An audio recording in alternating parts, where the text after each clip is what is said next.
આપનું નામ? મેહુલ પટેલ. શું કહેશો સ્વયંભૂ? જી, રાજકોટ એસોસિએશન તરફથી સ્વયંભૂ બંધનું Rajkot banquet hall, restaurant, cafe plus અન્ય હોસ્પિટાલિટીને લગતા ટોટલ બિઝનેસ બંધ રાખવામાં આવેલ છે.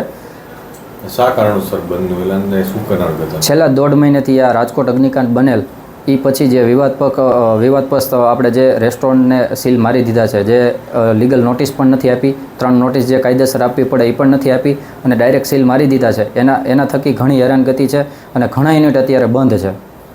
ખાસ જે ફાયરની સેફટીની વાત છે ત્યારે એનઓસી લેવાની હોય છે, ત્યારે એનઓસીમાં ક્યાંક ને ક્યાંક પ્રશ્નો અટવાયેલા હોય તેવું પણ લાગે. જી, ફાયર એનઓસીમાં એવું છે કે આજે રાજકોટના તમામ રેસ્ટોરન્ટ, આજે ઘટના બની ત્યારે બધાની આંખ ખુલી જ ગઈ છે. તમામ રેસ્ટોરન્ટ, બેન્ક્વેટ હોલ તરફથી બધા લોકોએ આટલો ખર્ચો કરેલ છે કે તો એના થકી ફાયર એનઓસી માટે ફાયરના સાધનો કેમ નહીં, તો ફાયરના સાધનો પણ લગાવેલ છે. ટોટલ વેપારી એસોસિએશન જાગૃત છે. ટોટલ એ વેપારીએ આપણે બધા જ રેસ્ટોરન્ટની અંદર જોઈ શકીએ કે ટોટલ ફાયર સેફટી માટેના જે નાના યુનિટ છે તો બોટલ છે અને મોટા યુનિટ છે તો ત્યાં પાઇપલાઇન નાખેલ છે. તો બધા વેપારી સપોર્ટ કરવા રેડી છે. પણ અત્યારે તત્કાલ જે સીલ મારવાની પ્રક્રિયા છે એ સરકારને વિનંતી કરું છું કે તત્કાલ સીલ મારવાની પ્રક્રિયાને અટકાયત કરવી જ પડશે કોઈ પણ સંજોગે. શા માટે અટકાવવી યોગ્ય? કારણ કે ફાયર એનઓસી માટે અત્યારે ધક્કા ખાય છે આરએમસીમાં. આરએમસી પાસે પ્રોપર ગાઈડલાઇન નથી. આરએમસીના જે અધિકારીઓ છે એ પણ પૂરતા છે નહીં અત્યારે.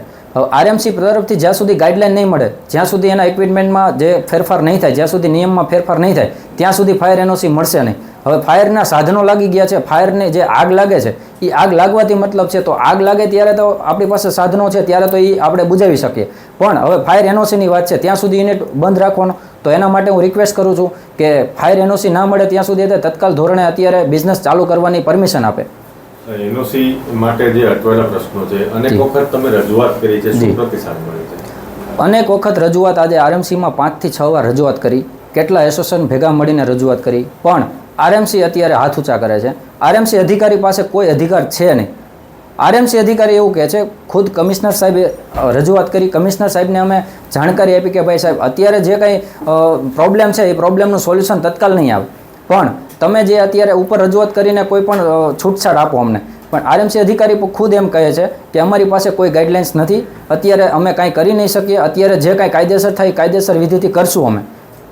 કાયદેસરની વાત આવે તો 3 નોટિસ આપવાની હોય છે, તો જે તત્કાલ સીલ લાગે છે તેમાં કોઈ નોટિસ આપે છે કે નહીં? જી સાહેબ, અત્યાર સુધીમાં જેટલા રેસ્ટોરન્ટ અત્યારે બંધ થયા છે, અમુક લોકોના એવા મુદ્દા ધ્યાનમાં આવ્યા છે કે માલિક સવારમાં પોતે જાય અથવા તો કોઈ સિક્યુરિટી ગાર્ડ પોતે યુનિટ ખોલે ત્યારે ખબર પડે છે કે નોટિસ મારી છે.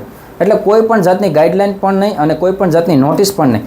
એમનામ એ લોકોને સીલ મારી દીધા છે. અંદર બધી વસ્તુઓ પડી છે તે છતાંય સીલ મારી દીધા છે. તો એ સીલની પ્રક્રિયાની પ્રોસેસ શું? આજે જાણકારી તો તમારે દેવી જોઈએ ને. જે વસ્તુ યુનિટમાં આગ લાગવાની જ નથી, સંભાવના જ નથી, તો ત્યાં તમે શું કામ સીલ મારી દીધા છે? ખાસ નુકસાનની વાત કરીએ તો 1 મહિના દરમિયાન કેવું નુકસાન? જી, ગુજરાતની અંદર, આપણે રાજકોટની અંદર ઘણા રાજ્યોમાંથી લોકો અત્યારે રોજીરોટી મેળવવા આવેલ છે. તો એ લોકોનું નુકસાન બહુ મોટું છે. બીજા નંબરમાં આ રેસ્ટોરન્ટનું સેટઅપ એવું છે કે જે ટેસ્ટ મળેલો હોય લોકોને, તો એ ટેસ્ટ રેગ્યુલર રાખવા માટે શેફની જરૂર હોય છે.